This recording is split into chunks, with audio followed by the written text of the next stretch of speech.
Jangan malu belajar dari negeri orang, hal yang mungkin sangat easy di sana, sangat untuk anak masih sangat elementary, ternyata di kita baru di SMA digunakan gitu ya. Sistem pendidikan di India tidak mengenal kasta. Itulah apa ya, sesuatu hal yang saya bilang, wow, we cannot see it in Indonesia. Namaste Meredos. Untuk video interview hari ini, mari kita perkenalkan Bu Sumirah, seorang guru dari SMAN Samarinda 10 yang sempat berkunjung ke India beberapa waktu yang lalu. Bagaimana ya pengalamannya? Yuk disimak video kali ini. Meredos, selamat datang kembali ke channel kami Thai Ops, belajar di India. Jika kalian mau belajar lebih tentang India, klik subscribe dan jangan lupa untuk menyalakan notifikasinya.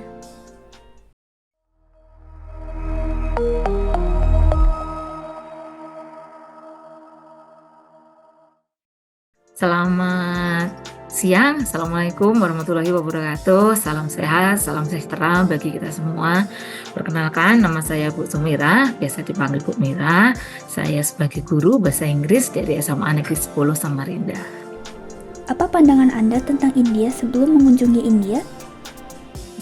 Pendapat saya tentang negara India adalah suatu negara yang sangat besar, yang mungkin dari kecil sudah ingin saya kunjungi gitu. Saya termasuk pecinta sejarah, jadi karena banyak sekali linkage sejarah dari India ke Indonesia, jadi impian kecil dari saya ingin melihat Sungai Gangga itu seperti apa, kemudian kebudayaan apa yang ada di sana. Jadi negara yang ingin saya kunjungi. Apakah Anda khawatir berpergian ke India karena pengaruh media sosial? No, not really. Nggak, sama sekali nggak ada. Jadi berkunjung ke suatu negara itu adalah suatu hal yang sangat menyenangkan bagi negara yang baru, apalagi kalau bagi saya pribadi, India adalah negara yang ingin saya kunjungi dari saya kecil gitu. Saya masih ingat pelajaran sejarah itu ada Mohenjo-daro dan Harappa itu. Jadi kayaknya membayangkan peradaban India yang sudah sangat advance, sangat maju di zaman dahulu kala gitu. Kemudian bagaimana kebudayaan India itu dibawa ke Indonesia, membuat kerajaan di Indonesia itu menuju kerajaan yang dari illiterate menjadi literate dengan bahasa Sanskertanya, dengan huruf Pallawannya. Jadi sangat wow, seperti my dreams come true gitu. Dari kecil, oh udah tua gini bisa mengunjungi. Jadi nggak ada hal-hal yang negatif bagi saya, apalagi terpikir gitu, nggak ada. Apa yang membuat Anda memilih untuk berpergian ke India?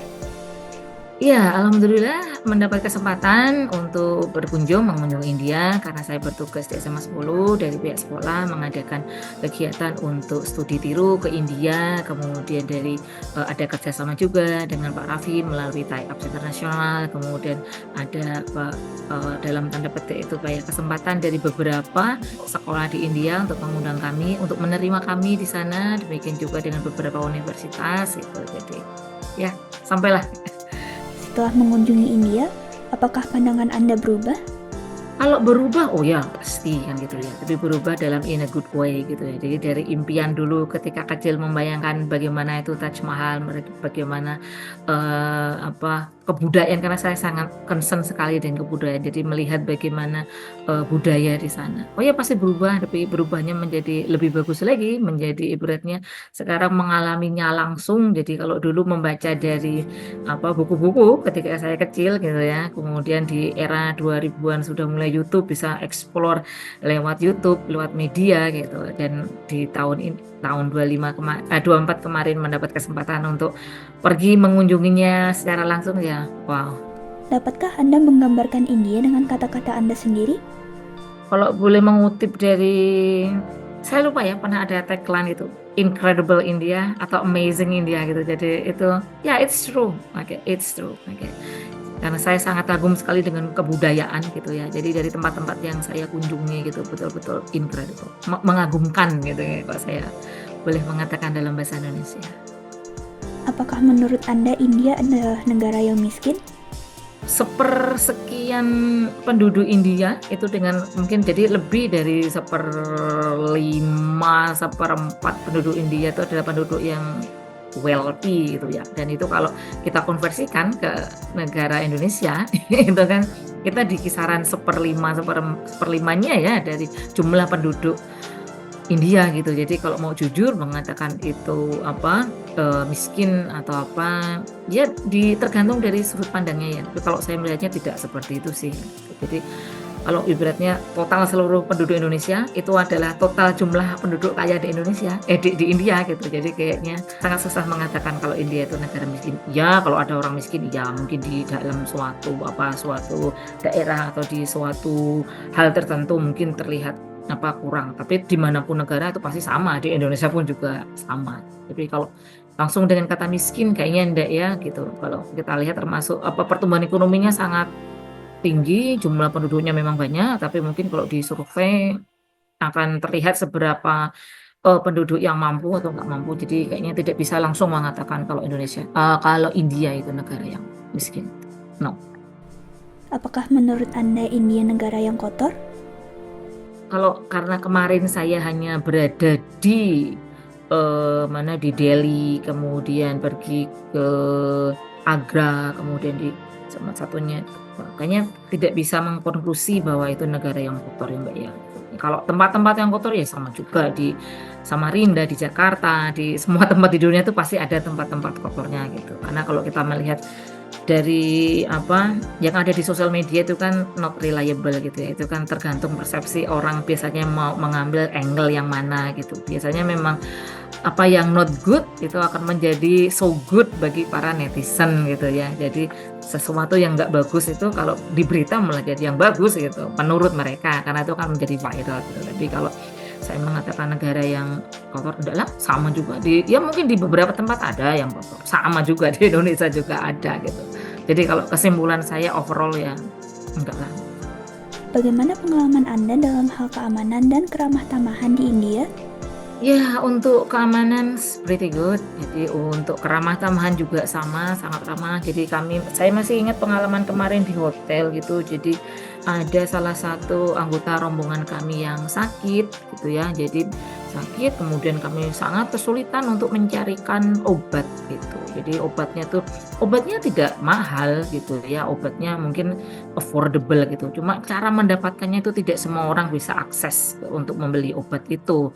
Nah, jadi keramah tamahan yang saya buktikan adalah sangat banyak orang yang mau membantu untuk mendapatkan obat tersebut gitu. Jadi itu dari satu sisi. Kemudian ketika kami berkunjung juga di beberapa sekolah, beberapa tempat, bagaimana mereka so welcome, bagaimana mereka willing to help us gitu. Jadi bagaimana mereka itu memberikan tidak hanya memberikan apa yang kita minta, apa yang kita ingin tahu, tetapi memberikan semua yang mereka miliki gitu. Jadi semangat untuk berbaginya itu jadi melebihi keramah tamahan kalau saya bilang ya. Jadi not only kayak ramah tamah gitu, tapi betul-betul generous gitu. Jadi berbagi, jadi bisa berbagi pengetahuan yang dipunyai, berbagi buku. Kami kemarin tuh ingin membeli buku yang dipublish oleh sekolah di sana, tapi tidak, jadi mereka memberikannya gitu. Jadi it's not only ramah kalau saya bilang, tapi juga membantu, kemudian juga generous gitu. Jadi bagus ya. Bagaimana Anda menggambarkan toleransi beragama di India selama Anda tinggal di India? Ya, kemudian mungkin karena kemarin saya pribadi belum sempat mengunjungi masjid gitu ya.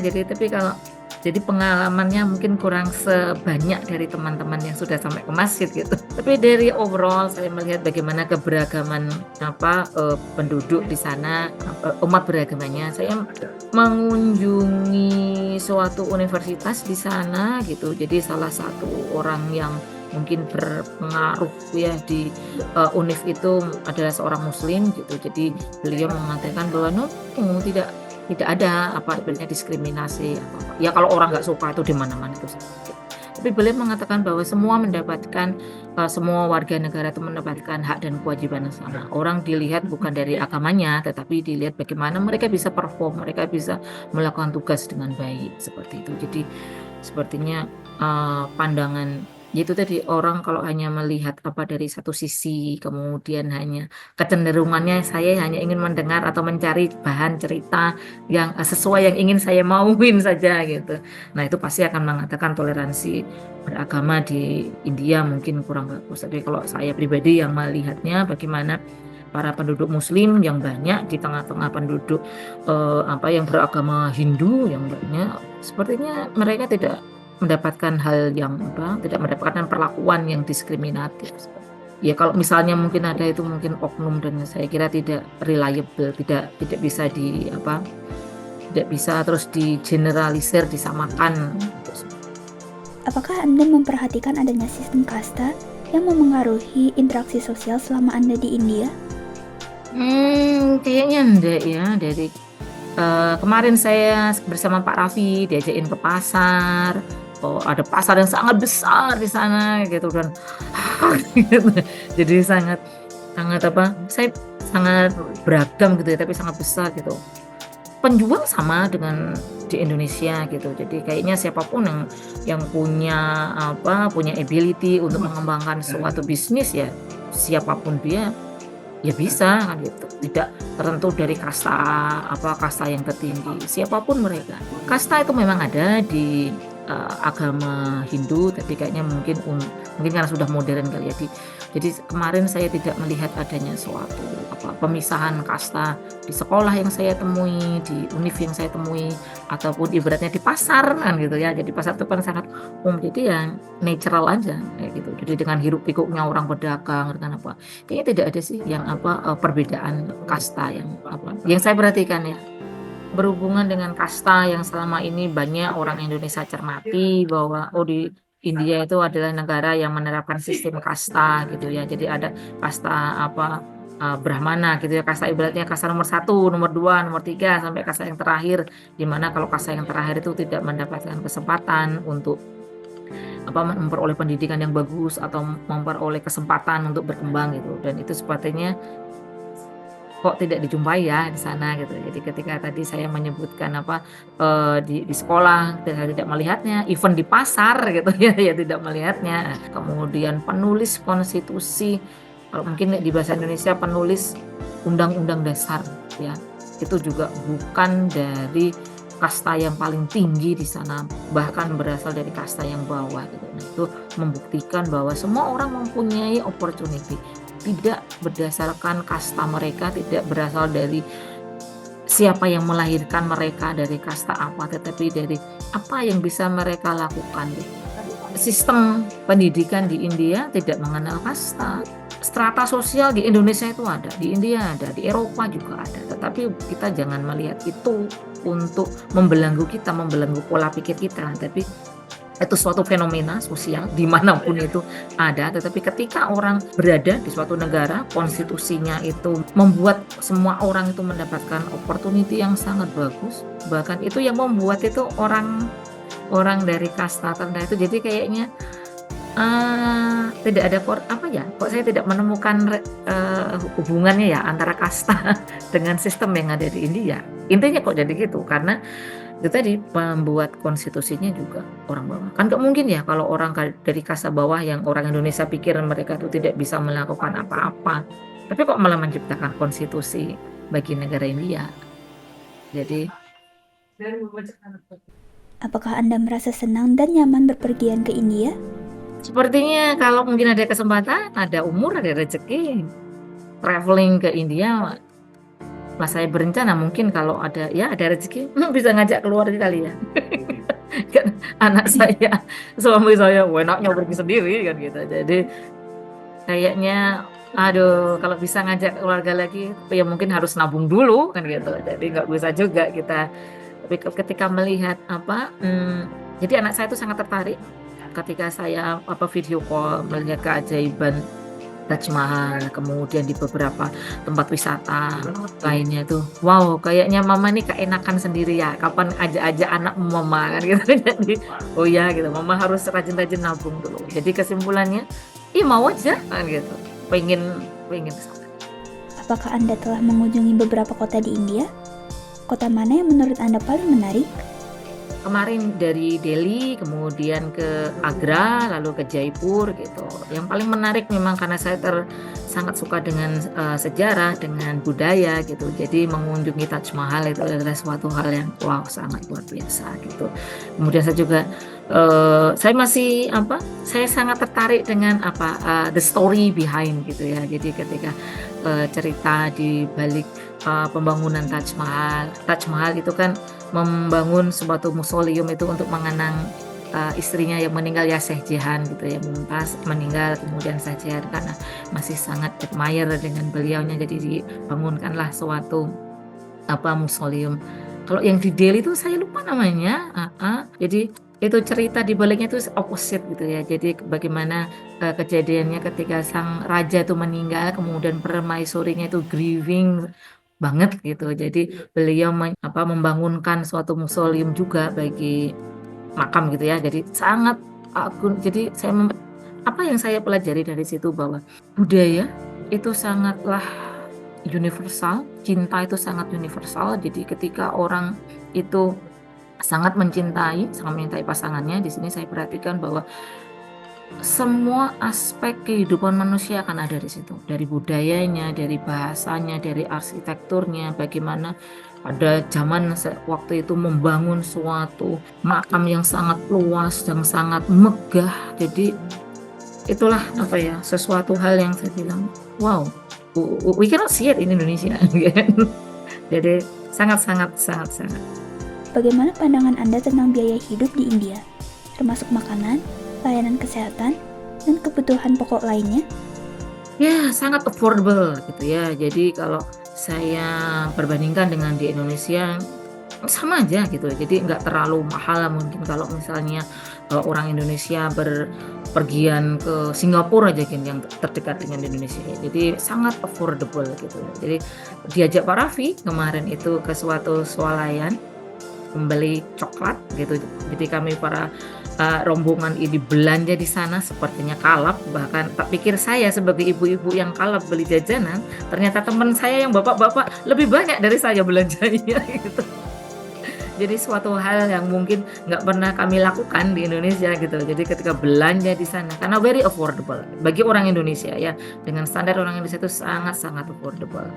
Kemudian untuk misalnya makan saja di restoran gitu ya, seperti McD ataupun restoran yang umum itu juga sangat affordable. Jadi kalau bagi orang Indonesia nggak terlalu jauh perbedaannya, dan juga kayaknya mungkin secara umum gitu bisa kok ya, dengan ibaratnya biaya hidup yang ada di Indonesia apabila dibandingkan dengan biaya hidup yang ada di India itu sangat-sangat bisa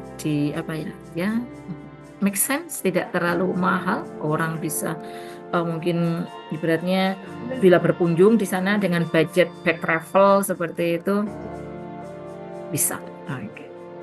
Apakah makanan dan minuman di India sesuai dengan selera Anda? Nah, kalau ini mostly sebagian iya. Jadi karena saya melihat seperti kari, kemudian seperti karena kemarin banyak sekali kita mengunjungi yang restoran vegetarian gitu ya. Jadi kayaknya masih bisa masih bisa masuk gitu. Ya tapi ada beberapa hal yang totally new bagi saya gitu. Jadi sepertinya saya nggak bisa mencobanya gitu. Tapi itu bukan not a big deal gitu. Di setiap negara manapun saya pernah berkunjung ke beberapa negara juga ada makanan yang bisa saya makan dengan cepat, ada juga yang totally no, saya nggak bisa, mau melihat aja enggak gitu ya. Jadi tak kira itu sama juga seperti misalnya apabila ada orang asing yang datang ke Indonesia mencoba hal yang baru, ada sebagian yang bisa saya coba, tapi banyak yang ini bagi lidah orang Indonesia itu oke aja. Jadi jangan takut kan gitu. Jangan takut untuk mencoba kan. Atau masih ingat mencoba sama Pak Raffi diberikan, ini nggak pernah saya lakukan di Indonesia, cuma saya tahu tuh ada jinten, kemudian ada gula batu kecil-kecil itu. Bu, tolong coba ini.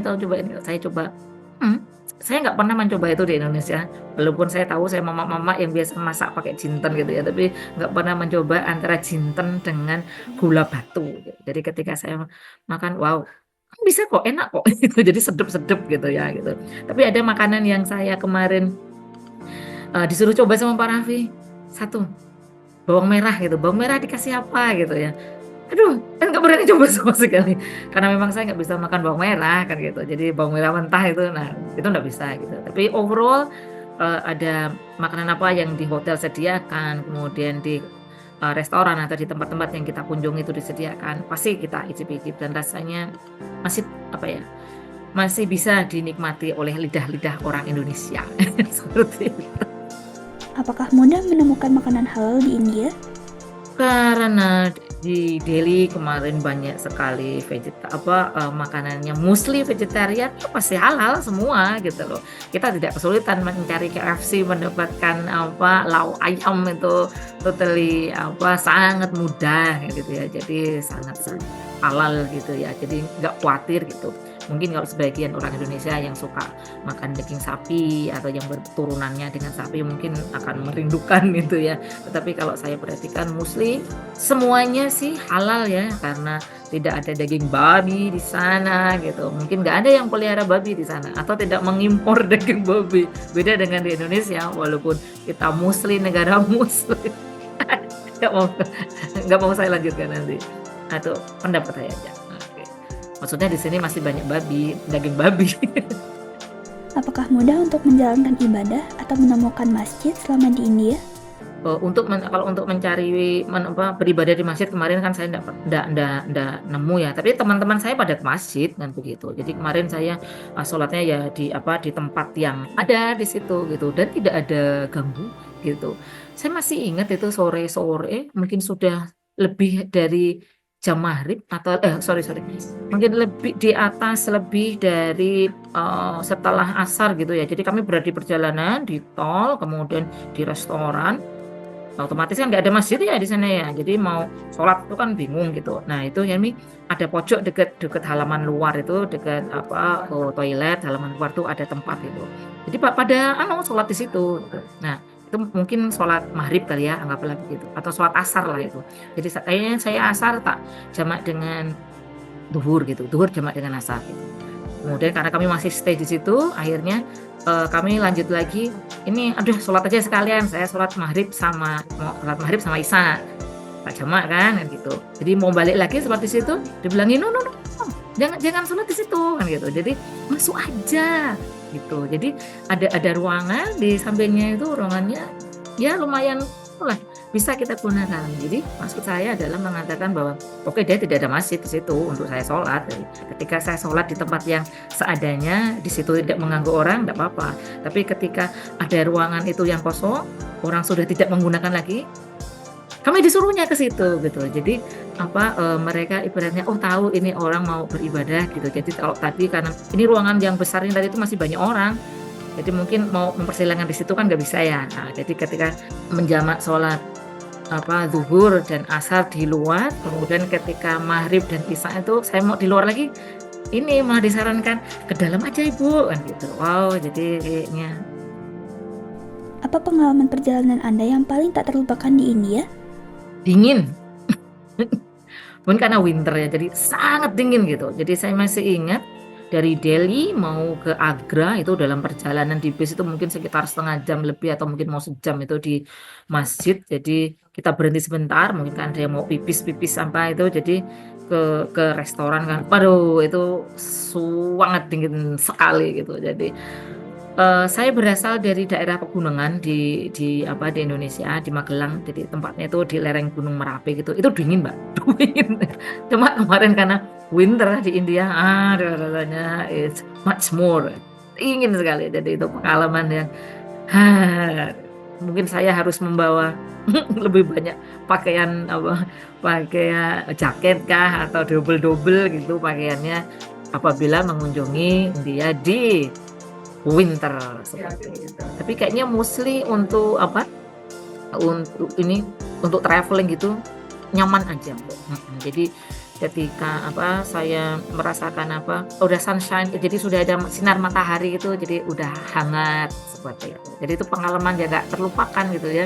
Sebenarnya karena saya nggak pernah berada di yang super extremely cold gitu.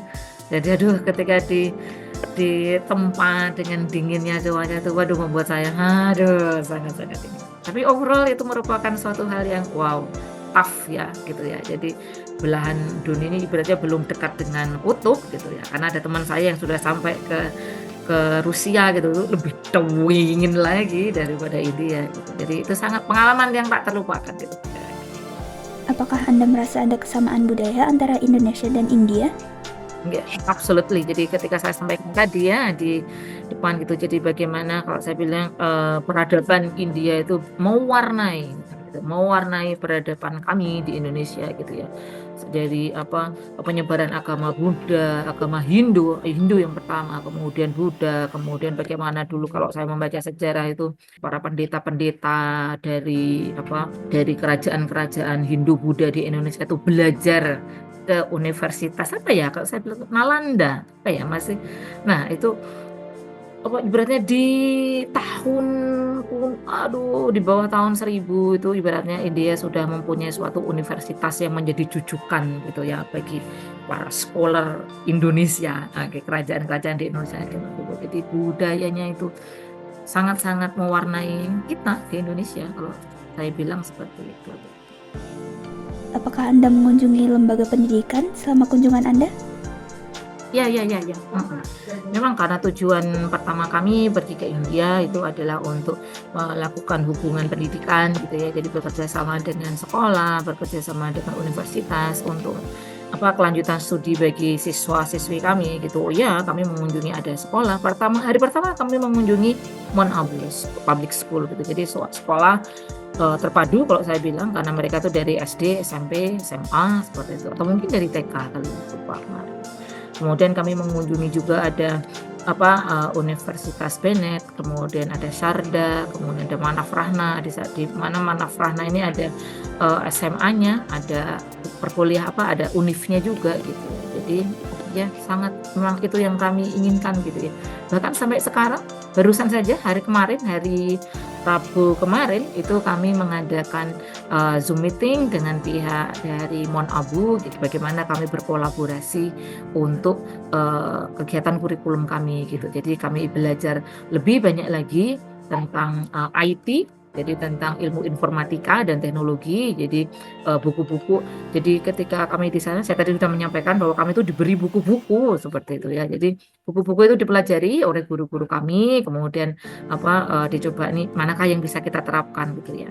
Agak malu sebenarnya sedikit ya. Jadi tapi kalau untuk belajar kan nggak harus malu. Jadi kami sampaikan bahwa mereka anak-anak di sana itu belajar IT dari yang simple, dari hal yang sederhana itu dari kelas 1 SD sudah diajari belajar IT sampai SMA gitu ya. Jadi ketika buku-bukunya diberikan kepada kami lihat ya Allah ini buku kelas 1 SD tapi kenapa di sini di Indonesia diajarkan untuk anak SMA gitu ya.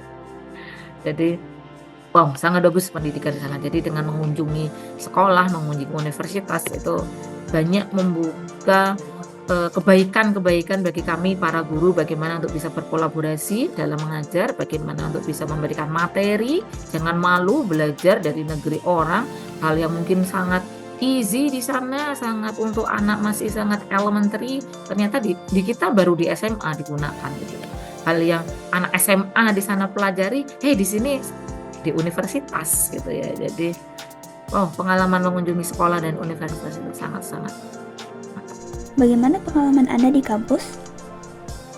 Kalau membandingkan antara SMA Negeri 10 dengan kemarin sekolah-sekolah yang dikunjungi gitu ya mungkin bisa saya bilang imbang seperti itu ya. Tapi kalau kita melihat secara general gitu ya harus kita akui bahwa pendidikan secara umum di Indonesia gitu mungkin masih harus lebih kita bisa harus mau belajar lebih juga dari negara lain. Kita perhatikan kalau Indonesia itu negara yang besar dengan penduduk yang sangat banyak gitu. India juga sama kan gitu. Cuma kan masih jarang orang yang mau belajar kepada sesama negara yang besar. Selama ini paling belajar pendidikannya ke Singapura, ke Korea, ke Eropa gitu. Padahal tantangan yang dihadapi totally different gitu ya. Betul-betul dari jumlah penduduk aja bagaimana India menyediakan pendidikan yang begitu luas untuk warganya. Kita juga sama di Indonesia, kita juga harus menyediakan fasilitas pendidikan yang juga sangat luas untuk anak-anak kita di sini. Kalau kita perbandingan dengan Eropa nggak masuk, perbandingan dengan Singapura yang nggak masuk juga gitu. Jadi kalau melihat perbandingan dari fasilitas yang ada di sana yang awesome, bagus kan seperti itu. Jadi tapi kalau untuk di SMA 10 memang jujur aja bilang juga imbang seperti itu. Tapi kalau kita berbicara secara umum untuk untuk sekolah-sekolah lain, event yang ada di kota kami aja Samarinda, sepertinya kita juga harus ini sih, mengakui bahwa ya ada sebagian yang mereka lebih advance gitu ya. Satu hal Mbak mungkin yang tertarik yang saya cermati itu adalah di sana itu untuk anak SMA itu tidak di sekolah yang saya datangi ya di Mon Abu itu anaknya tidak menggunakan handphone selama di sekolah gitu ya. Jadi itu pengumuman itu tuh ditempel di dinding-dinding di sana. Kalau kita bandingkan dengan Musli sekolah yang ada di Indonesia itu kan masih menggunakan handphone gitu ya. Anak diperbolehkan membawa handphone ke sekolah seperti itu. Apa dampaknya gitu ya? Kalau kita perhatikan sekolah-sekolah di Indonesia ini untuk perpustakaannya sepi pengunjung. Even di sekolah saya sepi pengunjung gitu. Nah, kalau saya perhatikan di India karena mereka itu dilarang membawa cellphone ke sekolah, jadi mereka akan berbondong-bondong ke perpustakaan. Nah, itu kan bagus ya kan gitu. Jadi suatu hal yang bagus. Nah, mungkin kalau nanti ini apabila ini setelah ini kita diskusikan oleh pihak sekolah dengan teman-teman yang lain, mungkin kalau di Indonesia kita akan totally bilang no, nggak boleh bawa handphone bagi siswa, atau mungkin akan banyak pertentangan. Nah, tapi mungkin ke depannya gimana kalau saya melihat karena betul ketika anak itu di sekolah tidak menggunakan handphonenya gitu. Jadi mungkin di sini kalau saya bilang bagaimana dengan pembatasan gitu ya. Jadi mungkin boleh bawa handphone tapi hanya bisa diakses ketika guru menyuruhnya aja. Jadi itu supaya ketika fasilitas di suatu sekolah itu tidak karena di Indonesia ini nggak banyak ya fasilitas sekolah yang mempunyai banyak fasilitas yang advance gitu. Jadi mereka bisa akan tetap berkunjung ke perpus gitu. Jadi perpustakaan itu akan lebih meriah, lebih rame, lebih banyak dikunjungi, lebih anak mau belajar baca buku yang printed gitu apabila mereka mempunyai fasilitas perpustakaan yang sering dikunjungi. Jadi kalau nggak dikunjungi ya sebaik apapun fasilitasnya kan not good. Untuk penyampaian bahasanya, pakai bahasa apa? Full bahasa Inggris kah? Sepertinya enggak ya, bahasa Inggris sih all the time. Ingat saya kalau bahasa Hindi itu kayaknya digunakan untuk komunikasi sih antar para guru atau siswa gitu ya. Jadi kalau yang saya perhatikan semuanya in English ya, seperti itu. Jadi di SMA itu ya, jadi saya masuk observasi di kelas SD, kelas 2, kelas 1, saya lupa itu pakai bahasa Inggris kan seperti itu. Ketika saya di kampus itu ya pakai bahasa Inggris gitu. Jadi kayaknya bahasa Inggris. Jadi kalau untuk Hindi mungkin mungkin digunakan untuk bahasa komunikasi sehari-hari. Kalau untuk pendidikan bahasa Inggris itu yang saya lihat ya di sana kayaknya mungkin kalau ada mata pelajaran khusus ke bahasa Hindi, nah mungkin itu mereka menggunakan bahasa Hindi. Tapi kayaknya mostly semuanya sih iya pengantarnya menggunakan bahasa Inggris. Apakah diperlukan IELTS atau TOEFL untuk masuk ke universitas di India? Iya, kemarin itu disampaikan dari pihak kampus apabila ada mahasiswa yang tertarik untuk belajar ke sana, setahu saya tidak diperlukan untuk melampirkan sertifikat TOEFL atau IELTS-nya gitu loh. Bahkan saya masih ingat di Univ Manafrahna kan. Itu mereka menyediakan waktu untuk belajar bahasa Inggris gitu. Jadi berarti ada pendampingannya gitu. Jadi sebelum mengikuti perkuliahan diberikan pendampingan untuk belajar bahasa Inggris. Jadi sepertinya tidak dipersyaratkan bahasa Inggris itu harus skor sekian, harus IELTS-nya sekian, TOEFL-nya sekian. Kayaknya enggak ada sih. Nah, justru mereka ada kelas untuk persiapan untuk membantu bagi yang mungkin native-nya atau second language-nya bukan bahasa Inggris. Menurut Anda, apakah pelajarannya lebih banyak teori atau praktik? Dari semua universitas yang saya temui, lebih banyak prakteknya seperti itu.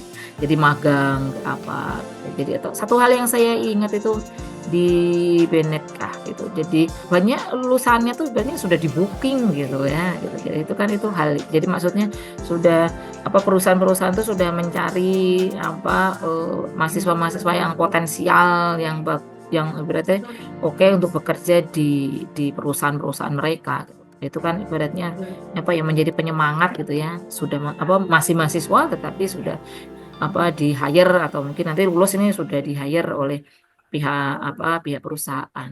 Jadi apa ya, karena kebanyakan kalau yang saya perhatikan itu dari univ yang kami kunjungi itu, iya sih mereka memberikan proof-nya kan seperti itu. Masih ingat itu di 2 kak 3 apa, univ yang kita kunjungi itu, yang sekarang ini kan banyak apa ya, startup-startup gitu ya. Jadi banyak anak muda yang punya ide-ide gila saya bilang gitu ya. Jadi ide-ide yang sangat luar biasa bagusnya gitu. Jadi itu disupport oleh pihak kampusnya gitu ya. Jadi, semisal mereka tidak bekerja gitu ya, karena kan tidak harus bekerja toh, tapi maksudnya mereka itu bisa menjadi wirausaha gitu ya, entrepreneur gitu ya. Jadi tidak harus mereka kerja kemana gitu. Jadi dari pihak kampusnya itu memberikan peluang kepada para mahasiswanya itu tidak hanya you bekerja ke suatu perusahaan gitu, tapi bagaimana you bisa survive dengan ide-ide kalian itu gitu. Dan itu mereka memfasilitasi itu bahkan sampai ke pendanaan. Jadi ikut dibantu, mungkin seberapanya saya lupa pastinya gitu, tapi intinya adalah ketika mahasiswa itu punya ide kemudian ingin mengembangkannya, dari kampus membinanya, oh ya ini bisa dibidik untuk dijadikan suatu startup perusahaan yang bagus.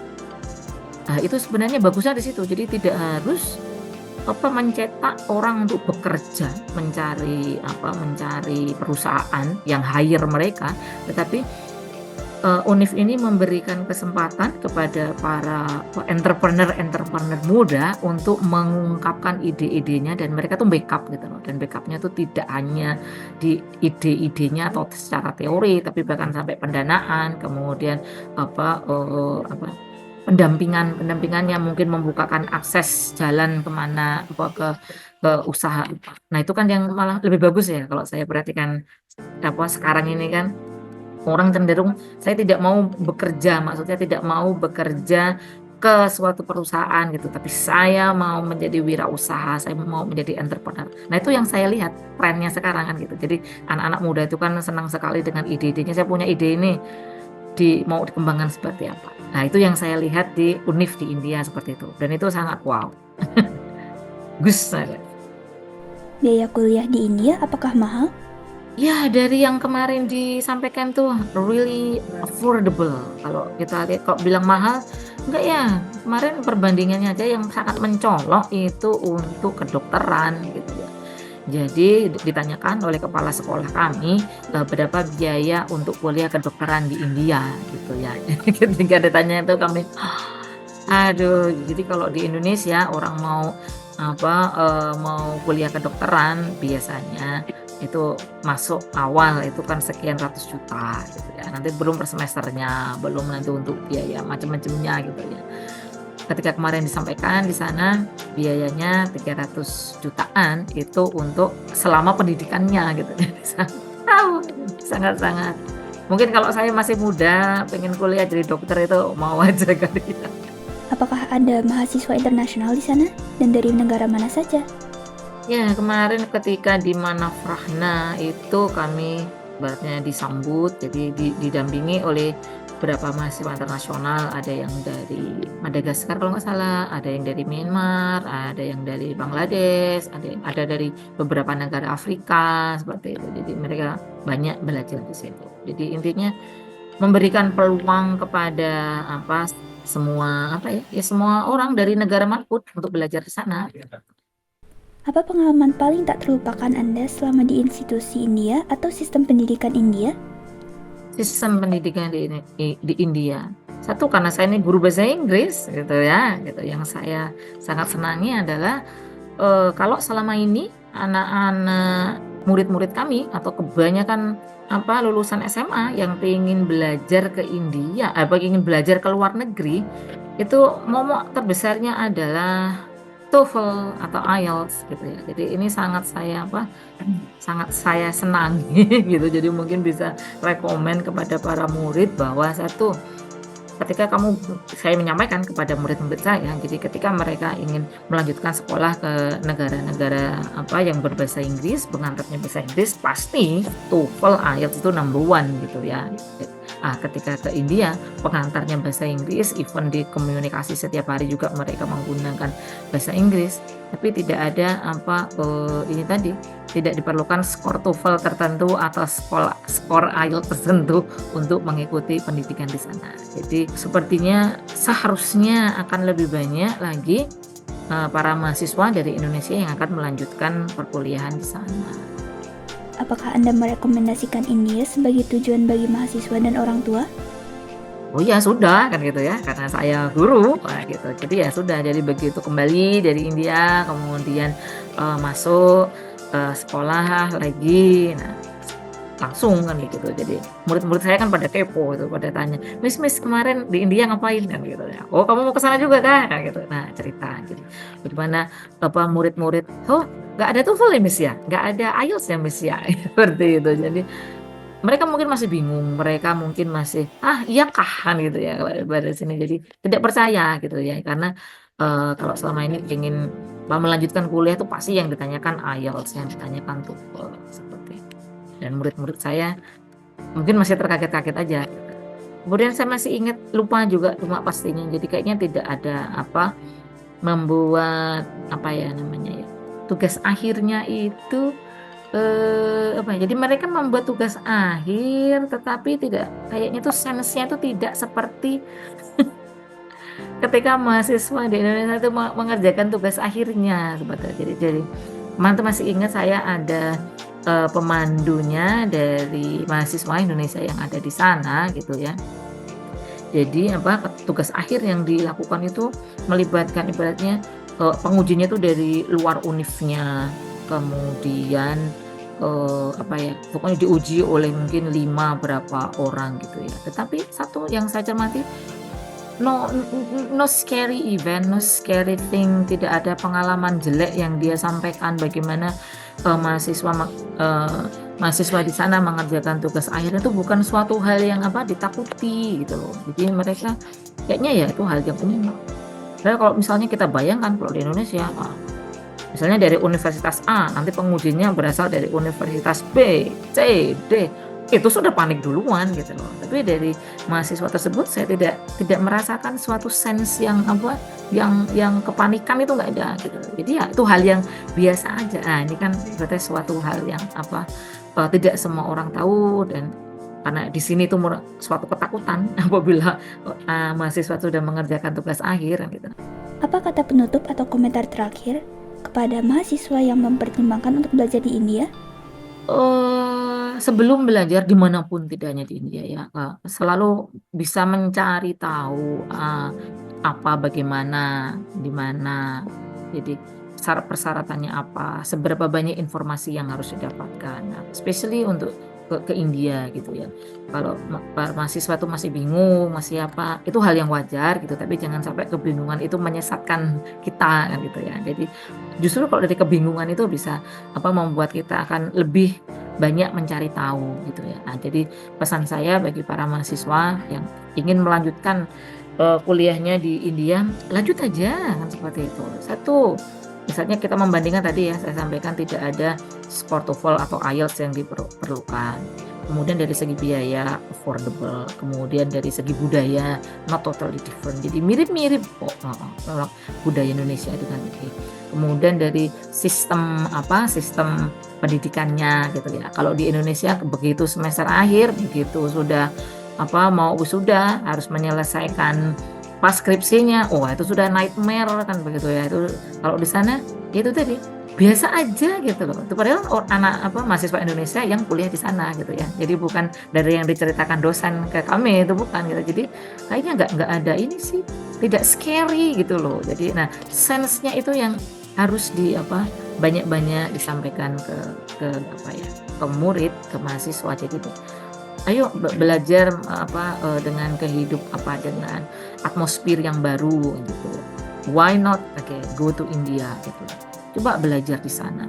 Jadi budayanya incredible, sistemnya incredible, dan yang pasti kalau saya bilang atmosfernya, feelingnya, apalagi di lingkungan pendidikan itu sangat-sangat bagus gitu aja sih. Intinya bagus aja lagi. Apa kata penutup atau komentar terakhir kepada orang tua yang mempertimbangkan untuk mengirimkan anak-anaknya untuk belajar di India? Satu, bapak ibu yang mempunyai putra putri yang ingin melanjutkan kuliah di India, monggo lanjutkan gitu. Cari informasi sebanyak-banyaknya, cari informasi, jangan hanya informasi yang kita nggak sukai yang gitu ya. Cari informasi apapun itu, kita harus fair karena kita ingin memberikan pendidikan yang terbaik kepada anak-anak kita gitu ya. Jadi dari sosial media boleh, tapi itu biasanya itu tadi hanya yang viral-viral aja kan itu.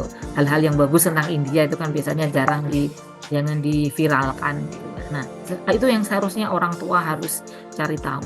Sistem pendidikannya di sana gimana? Bagaimana kita membandingkannya dengan di Indonesia? Bagaimana biaya hidupnya? Bagaimana biaya kuliahnya? Jadi kalau saya bilang ya jangan ragu untuk membawa untuk mencari perguruan tinggi. Banyak perguruan tinggi yang bagus di India itu. Ibaratnya kalau dibandingkan dengan di Indonesia ya jauh tinggi ya, jauh lebih tinggi ya kan gitu. Jadi monggo Bapak Ibu, jadi jangan khawatir, insya Allah dimanapun sih kita belajar memang bagus gitu, tapi why not ke India gitu loh. Jadi, karena kalau sudah pernah mengunjunginya sendiri pasti orang mengatakan please nggak apa-apa, ke sana. Jadi monggo silakan ibu bapak yang mempunyai anak usia untuk melanjutkan kuliah. India merupakan salah satu negara tujuan yang bagus untuk pendidikan. Sedikit promosi sih, saya itu juga kagum banyak sekali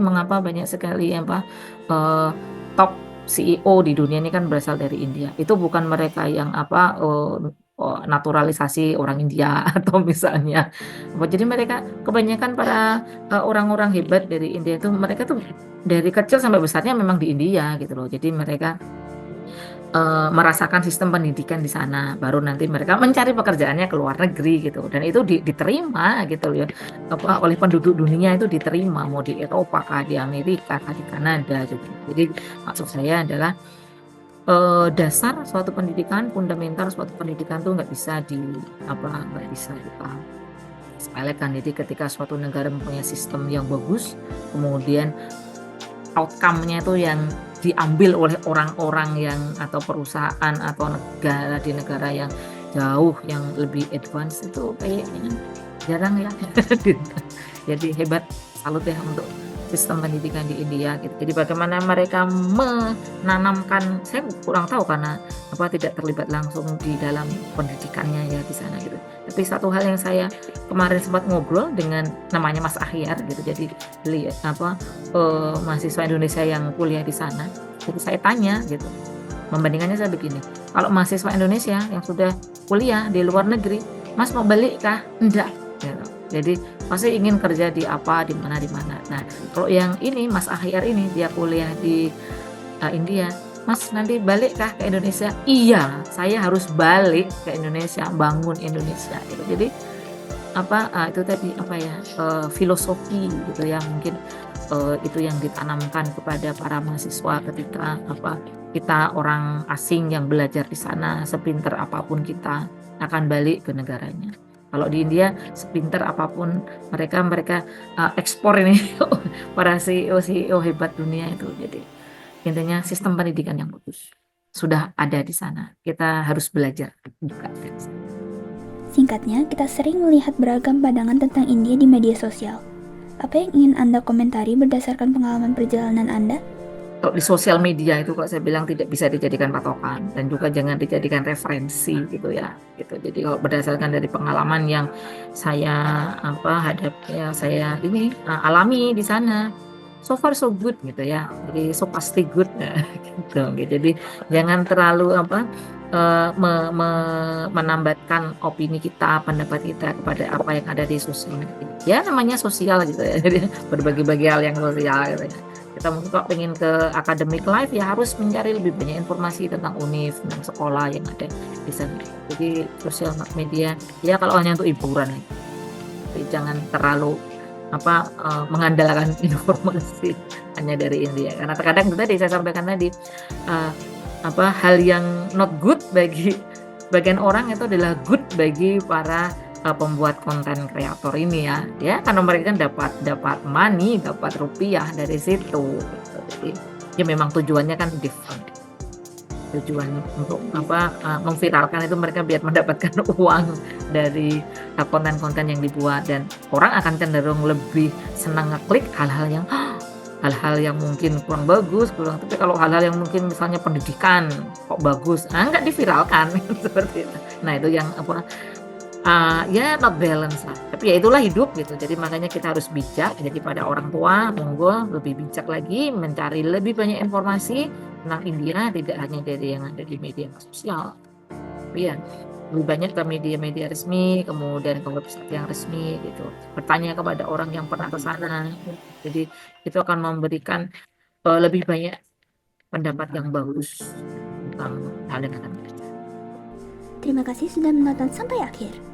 Kalian bisa terus pelajari tentang budaya dan fun facts tentang India di channel kami Tie Ups Belajar di India.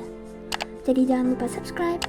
Dan kalau ada pertanyaan, jangan sungkan untuk komen di bawah video ini. Kabi Alfida Nekana, Firmi Lenge.